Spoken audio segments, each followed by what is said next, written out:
నమస్తే బోసుకుమరి. పవన్ కళ్యాణ్ గారు పిఠాపురం నియోజకవర్గాన్ని తన సొంత నియోజకవర్గంగా భావిస్తున్నారు అంటే అక్కడ ఉన్నటువంటి ప్రజలు తన కుటుంబ సభ్యులే.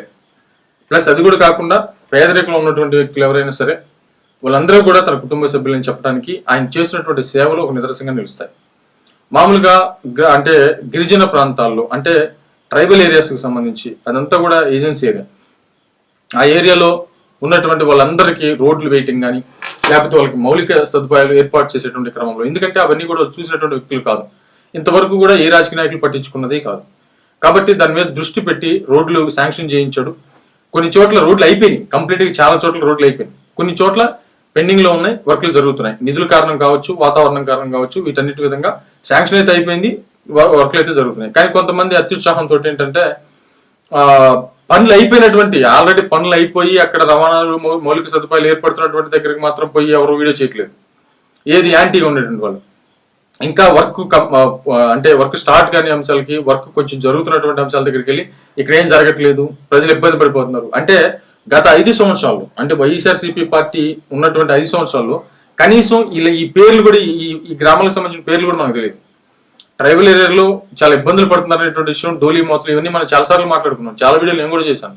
కానీ ఏ ప్రభుత్వం కూడా పట్టించుకున్నట్టు అప్పుడున్నటువంటి వైసీపీ పార్టీ అసలు పట్టించుకున్నటువంటి పరిస్థితి లేదు కదా. శంకుస్థాపన అయితే చేశారు కానీ చేసినటువంటి పరిస్థితి లేదు.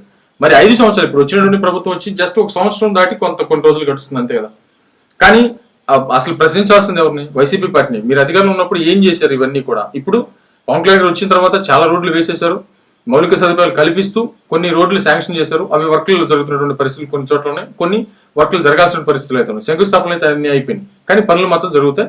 ఖచ్చితంగా ఇచ్చిన మాట ఏంటంటే నిధుల కొరత ఉంది, ఖచ్చితంగా చేసేది మాత్రం పక్కా ఎట్టి పరిస్థితులు చేస్తాననేటువంటి విధంగా ఆయన మాట ఇచ్చినటువంటి పరిస్థితులు ఉన్నాయి. గిరిజన ప్రాంతాల్లో అనేకమైనటువంటి సమస్యలు ఆయన ముందుకు తీసుకొస్తున్నారు. అదేవిధంగా తన సొంత అంటే ఒక రకంగా చెప్పాలంటే ఒక ఫ్రెండ్స్ లాగో అంటే ఒక కుటుంబ సభ్యుల్లాగో పవన్ కళ్యాణ్ గారు భావించి వాళ్ళకి చెప్పులు పంపించడం కావచ్చు, లేకపోతే మామిడి పళ్ళు పంపించడం కావచ్చు, లేకపోతే అనేక రకాలైనటువంటి విధంగా దుప్పట్లు పంపించడం కావచ్చు. దుప్పట్లు కూడా పంపించాడు, ఒక్కొక్కరికి 3 దుప్పట్లు పంపించాడు. అట్లాగా వాళ్ళకి కనీసం సదుపాయం అంటే మీరు బాగా గమనించండి. ఇప్పుడు చలికాలం వచ్చింది అని అంటే, వర్షాకాలం వచ్చిందంటే చలి విపరీతంగా ఉంటుంది, అది ఏజెన్సీ ఏరియా, ప్లస్ మొత్తం చెమ్మ చీకటిగా ఉంటుంది, ప్లస్ అది కూడా కాకుండా విపరీతం చలి ఉంటుంది. ఎందుకు కొండ ప్రాంతాలు, ప్లస్ అది కూడా కాకుండా వడివి చెట్లు ఇవన్నీ ఉంటాయి కాబట్టి విపరీతం చలి ఉంటుంది. అంటే వాళ్ళకి ఒక దుప్పటి కూడా లేనటువంటి పరిస్థితులు, మంచి దుప్పటి కూడా లేనటువంటి పరిస్థితులు. వాళ్ళు ఆ రాళ్లలో గుట్టలో కనీసం చెప్పులు కూడా మనకి అవన్నీ కూడా చిన్న చిన్న థింగ్స్ గా అనిపిస్తాయి, కానీ మనసు పెట్టి మానవత్వంతో ఆలోచించేటువంటి వాళ్ళకి అది ఎంత పెద్ద ఇష్యూ అర్థమవుతుంది. మామూలుగా ఉండేటువంటి ప్రజలు మనం మామూలుగా చెప్పులు లేకుండా 10 రోజులు తిరగండి, చాలా కష్టంగా ఉంటుంది. కానీ ఆ కష్టం వాళ్ళు ఎప్పుడూ పడుతూనే ఉన్నారు. కాబట్టి అలాంటి వాళ్ళకి చిన్న చిన్న సమస్యలు, నీళ్లు, చెప్పులు, దుప్పట్లు, ఇవన్నీ కూడా రాజకీయ నాయకులు ఎప్పుడు మన సైడ్ పంచుతూ ఉంటారు కొంతమంది, కానీ వాళ్ళకి అవి కూడా అందవు. అవి చాలా పెద్ద విషయాలు అవి.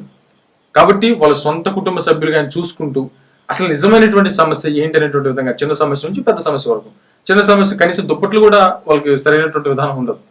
కాబట్టి అక్కడి నుంచి వాళ్ళ రోడ్లు, మౌలిక సదుపాయాలు ఇవన్నీ కూడా ఏర్పాటు చేయడం అంటే చాలా సూక్ష్మంగా చిన్న దగ్గర నుంచి పెద్ద సమస్య వరకు కూడా అన్ని కంప్లీట్ గా చేసుకుంటూ ముందుకు వెళ్తున్నటువంటి పరిస్థితి అయితే పవన్ కళ్యాణ్ గారు కనపడుతుంది. ఇప్పుడు పిఠాపురంలో కూడా అనేకమైనటువంటి కార్యక్రమాలు, అదేవిధంగా కొన్ని కోట్ల రూపాయలు, 300 కోట్ల రూపాయలు అది సముద్రం కోత లేకుండా వాల్ కట్టించడానికి శాంక్షన్ అయినాయి. అవే కాకుండా అక్కడ అనేక రకాలైనటువంటి కార్యక్రమాలు జరుగుతున్నాయి. ప్లస్ రోడ్లు కావచ్చు, బ్రిడ్జిలు కావచ్చు, ప్లస్ అన్ని లైబ్రరీలు కావచ్చు, అనేక రకాలైనటువంటి కార్యక్రమాలు జరుగుతున్నాయి. వాటికి నిధులు కూడా ఆల్రెడీ శాంక్షన్ అయిపోయినాయి, పనులు జరుగుతున్నాయి. అది కూడా కాకుండా వాళ్ళ కుటుంబ సభ్యులు, ఎందుకంటే ఆయనకి రాజకీయ భవిష్యత్తు ఇచ్చినటువంటి నియోజకవర్గం కాబట్టి అక్కడ ఆయన శాలరీ ఏదైతే నెల ఆయన తీసుకున్నటువంటి శాలరీ ఏదైతే ఉంటుందో ఆ శాలరీ 2 లక్షల చిల్లర కావచ్చు, ఆ శాలరీలో 5,000 రూపాయలు చొప్పున అనాథ పిల్లలకి ఆయన పనిచేస్తున్నాడు. ఇటీవల అది కూడా న్యూస్ అయింది, నేను కూడా వీడియో చేసినటువంటి పరిస్థితులు అయితే ఉన్నాయి. ఇప్పుడు రాఖీ పౌర్ణమి సందర్భంగా అంటే వితంతులైనటువంటి వాళ్ళు ఎవరైతే ఉంటారో, బట్టను కోల్పోయి వాళ్ళు ఎవరైతే ఉంటారో, అన్నయ్యగా నేను ఉన్నాను అనేటువంటి విధంగా భరోసానిస్తూ అందరికీ పట్టు చీరలు పంచాడు. 1700 మందికి పట్టు చీరలు పంచినటువంటి పరిస్థితులు అయితే ఉన్నాయి. ఇలాగా అక్కడ ఉండేటువంటి సమస్యలు, చిన్న చిన్న సమస్యలు కావచ్చు, అవన్నీ కూడా తన సొంత నిధులు. ఇప్పుడు వరకు ఈ చేసినవన్నీ కూడా సొంత నిధులు. గవర్నమెంట్ పరంగా వచ్చేటువంటి నిధులతోటి ఆ పెద్ద కార్యక్రమాలు చేస్తున్నాడు, తన సొంత నిధులతోటి ఈ కార్యక్రమాలన్నీ చేస్తున్నటువంటి పరిస్థితులు అయితే ఉన్నాయి. అందరు మనుషులు గెలుచుకుంటున్నాడు. అంటే ఇందాక చెప్పినట్లుగా నేను చిన్న సమస్య నుంచి పెద్ద సమస్య వరకు కూడా అన్ని కోణాల్లో కూడా చేసుకుంటూ ముందుకు వెళ్తాడు. ఇప్పుడు వాళ్ళకి చీరలు పంచడానికి ప్రభుత్వం డబ్బులు ఇవ్వదుగా. ఇప్పుడు వాళ్ళు రాఖీ పౌర్ణమి పండుగ ఒక అన్నయ్య అయితే ఒక అన్నయ్య లాగా పుణ్యమిటానికి ప్రభుత్వం డబ్బులు ఇవ్వదుగా, కానీ తన సొంత నిధులతోటి ఇచ్చినటువంటి పరిస్థితులు అయితే ఉన్నాయి. ఇట్లాగా పవన్ కళ్యాణ్ గారు అనేక అంశాల్లో కనీసం వేలెత్తి చూపించడానికి కూడా ఎలాంటి మచ్చ లేకుండా, ఎలాంటి విధానాలు లేకుండా ఖచ్చితంగా ముందుకు తీసుకెళ్తున్నటువంటి పరిస్థితులు అయితే ఉన్నాయి. అందరు మనసులు గెలుచుకుంటారు. మరి ఏమైతే చూద్దాం.